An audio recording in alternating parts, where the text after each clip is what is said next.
নমস্কার, আমি সুতপা। আজকে সুতপার ইউনিক হেসেলে এসেছি। আমার নাতনি সারুমা, তার শুভ অন্নপ্রাশন, তার জন্য যে কিছু একটু আয়োজন করা হয়েছে, অল্পই আয়োজন করা হয়েছে। তার জন্য এসেছে এই যে কাতলা মাছ, পমফ্রেট মাছ, ইলিশ মাছ, চিংড়ি মাছ, ছোট চিংড়ি, পটল চিংড়ি রান্না হবে।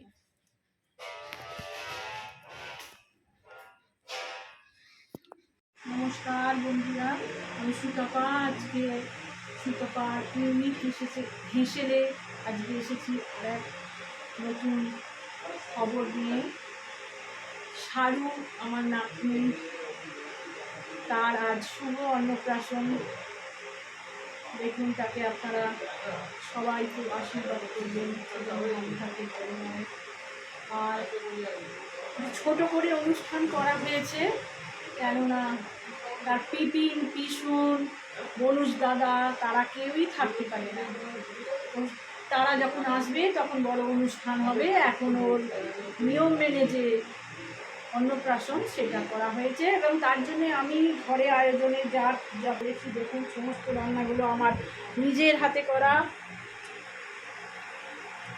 ভাজা, বড়ি ভাজা বাদাম দিয়ে, দেখুন শুক্তো, দেখেছেন শুক্তোর চেহারা? একবারে নিমন্ত্রণ বাড়ির যেরকম হয় রান্না। এই দেখুন ভেজ ডাল,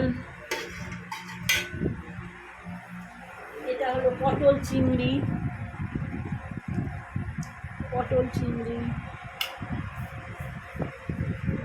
এটা হলো দই কাতলা, এটা হলো সর্ষে ইলিশ, আর এটা হলো পমফ্রেটের মাখা, সর্ষে মাখা, হলো চাটনি, আর এই হলো পায়েস, আর এখানে তো এক হাঁড়ি ভাত আছে। দেখছেন বন্ধুরা, এই রান্না সমস্ত আমি নিজেই করেছি, এবং প্রত্যেকটা রেসিপি আমি এক একটা ব্লকে আপনাদের দেখাবো কীভাবে করেছি পরের ব্লকে। আর আছে রাজভোগ।